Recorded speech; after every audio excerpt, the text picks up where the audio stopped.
Have you ever wondered where you really stand with God?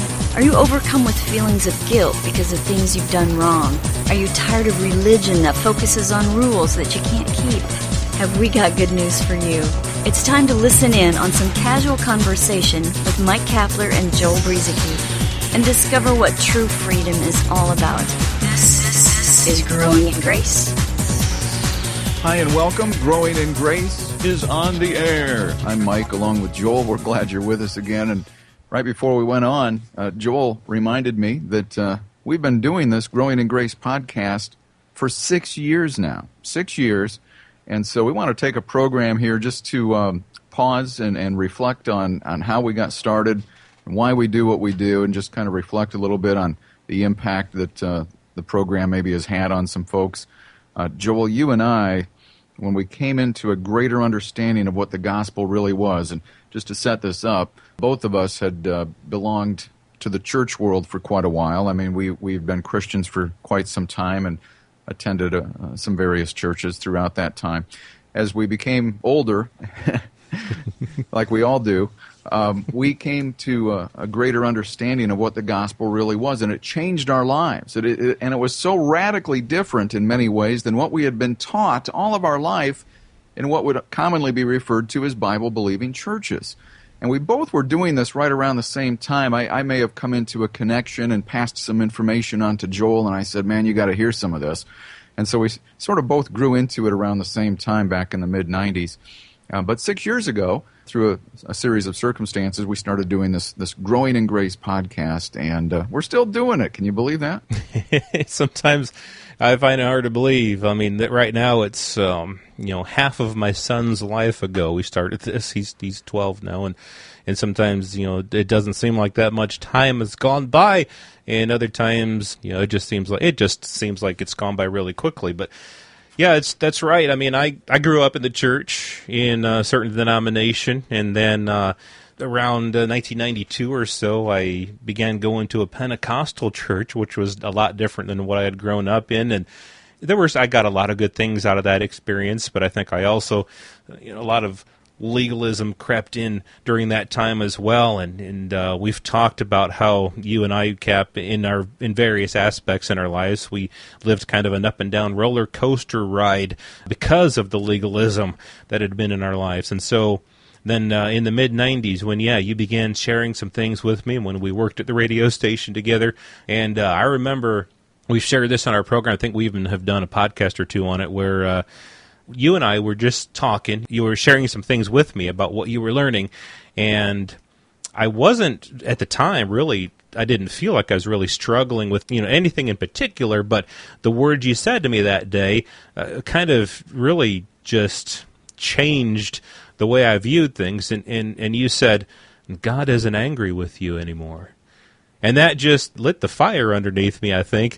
I think I already knew that. I already knew that God isn't angry with me. He's not out to get me. But yet I felt so up and down in my Christian walk. And so that just really, I breathed a sigh of relief with that. And then, ever since that time, we've been growing in this thing together. And it was 2005 when I was asked by Dave Lesniak, very good friend. At the time, I had just met Dave, but he asked me if I wanted to do this program, and then I got a hold of you, and there we go. We started doing this thing, and you're right, 6 years later, and it's hard to believe sometimes. Well, it is. I mean, time goes by, and you realize how short life is as you move along. When we came into this understanding of God's unconditional love and started to grow in it, it was so exciting for me because so much of what we were learning, as I said before, was so completely different from what I had heard in a variety of different churches that I had attended throughout much of my life. Joel, I started out as Catholic. I ended up hooking up with some Baptists along the way. I attended a Wesleyan church, a charismatic church for a while, an independent church. Being in Christian radio, I was also closely linked with many other denominations out there, whether it be Methodist, Lutheran, Presbyterian, you name it. I have a pretty good grasp of what a lot of different people believe in different ways. So I don't really carry a denominational banner with me because of the background that I have. And I think God set it up that way for me. He allowed me to go through the experiences that I did because I guess he knew somewhere along the way I would be, in one way or another, ministering to people from all of these kinds of backgrounds. And so what we're here to do with Growing in Grace is simply we're just a couple of guys who are talking out what we have discovered in the truth that God has revealed, not just to us, of course, but he has revealed it through the Scripture. And you and I used to stand around sometimes at the radio station. You were getting ready to leave, or I would be. One of us was probably already late for supper. And we would just, you got the coat on, the door's half open, you got one foot on the sidewalk, and we would stand there and talk for another half hour about this exciting stuff that we were growing in. And eventually we started the podcast because why not share some of this enthusiasm and use some of our radio background for the podcast and just start talking about this where maybe somebody else would latch on to it like we did. Yeah, I remember some of those times too. Some of those times where I had another job that I had to get to. It was, I forgot what time it was, but I had a time that I was technically supposed to be at work for my second job. I worked at the radio station first, and then I'd go to my other job, and there were a few times I showed up just a little bit late, and but it worked out with that job. The good thing about that is that it didn't really matter the exact time that I showed up, but still I wasn't consistent, and the big reason for that was because of our talks, and those were some very encouraging times in my life, and definitely got this whole, a person. What we've talked about a lot is that people need to be established and grounded in grace. And I think that's what started getting me established and grounded in God's grace, was just standing there talking with you and then looking in the Scriptures and seeing, the things that I'm hearing taught in church. I think the pastor has a wonderful heart. I think that he's not trying to lead people astray, but some of those things just are not lining up with what the Scriptures, what I'm now seeing the Scriptures are saying. And so it was a process for me of kind of disengaging from what I was hearing at church and relearning things. I mean, there was a lot of unlearning of some of the old things, legalistic types of things, and relearning of new things. And the beautiful thing about grace is that it's so refreshing that once you hear it and once you grasp it, once you begin to get rooted in the foundational teachings of God's grace, you just can't go back. You begin to hear things that are taught that you used to hear or that you even used to teach yourself, and you just can't go there anymore. You just can't do it because you've found freedom. Paul said, "By the grace of God, I am what I am." And he said, "It is for freedom that Christ has set us free. Stand firm then in that freedom. Don't let yourself, be burdened with that yoke of bondage." And so you just can't go back to that bondage anymore. And so it's a process that takes a lifetime, I think, to learn to grow in grace, but to get these foundational truths and to get grounded and settled in them, that's exactly the reason why we do this program. Yeah, and as we started, I didn't even know if anybody would really be listening to this, or maybe just a few people might stumble across it. But as time went on, perhaps even years into it, occasionally we would get an email or something from somebody that would sort of give us some encouragement, and they would share maybe their story with us. And then you began to realize, well, there are a few people out there listening, and I'm glad we're having some impact.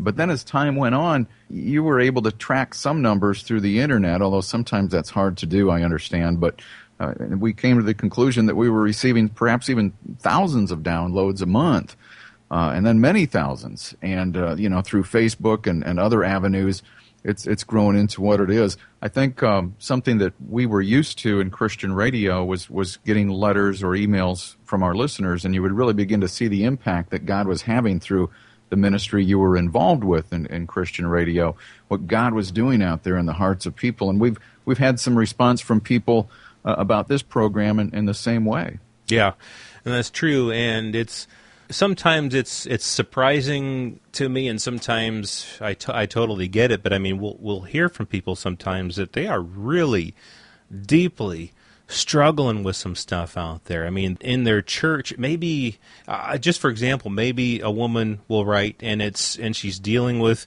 wanting to be free in Christ, wanting to grow in grace, but her church, the people of her church, are against her, are against the types of things that you and I would share, Cap, and even perhaps her husband is the pastor. We hear from people like that. There are things like that are going on.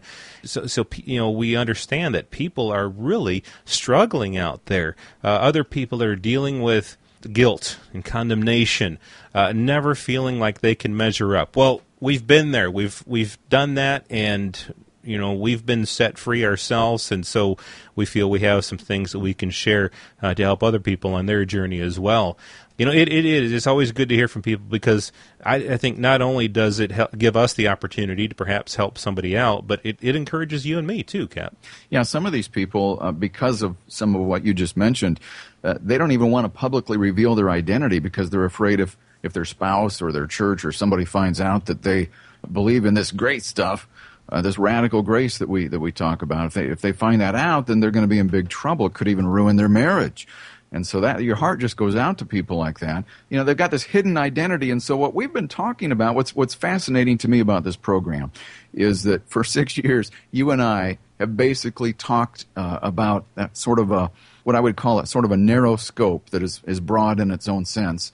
And that is the very fact that we're here to communicate your identity in Christ. I know we were just talking about somebody who might want their identity hidden. We're here to reveal the identity of Christ in you. To me, that's amazing, Joel, that you and I come here week after week, and we kind of keep our focus, by and large, on that very foundation. And that's really what the gospel is all about. But yeah, I remember, Joel, seeing people come up, like a young lady, a young teenage girl would come up to the radio station, and she would want to give $20 to the listener-supported ministry of Christian rock radio. But she couldn't be on the newsletter. Her parents would just, have a fit if they knew she was even listening, let alone giving a few of her dollars that she had earned. So your heart does go out to people out there who are struggling with those issues. Yeah, well, Cap, it's really been an amazing 6 years for me. It's been just a wonderful time. Who knows how long we'll continue to do this? Another 6 years, another 12, another 20. Who knows? You never know. You never know what's going to happen. You never know which way the wind's going to blow, as Jesus said. But for the time being, you and I, Cap, we're content to be here week after week, hopefully providing encouragement for people in the grace of God, the foundational aspects of faith and grace and God's love and forgiveness. And, well, speaking of forgiveness, how about this, Cap? Jesus said, here are some words of Jesus. Jesus said, "If you do not forgive men their trespasses, neither will your Father forgive your trespasses." Is that type of teaching something that fits into the new covenant? Was Jesus giving a teaching for Christians right there? Or is there something else that we need to get out of what he said there? Is it that we've already been forgiven? We'll talk about that next week as we move on with more talk about growing in grace. This has been Growing in Grace with Mike Kapler and Joel Brizicki, heard online through various internet sources around the world each week. To access hundreds of past programs, visit graceroots.org. Share it with a friend and listen again next week for more Growing in Grace.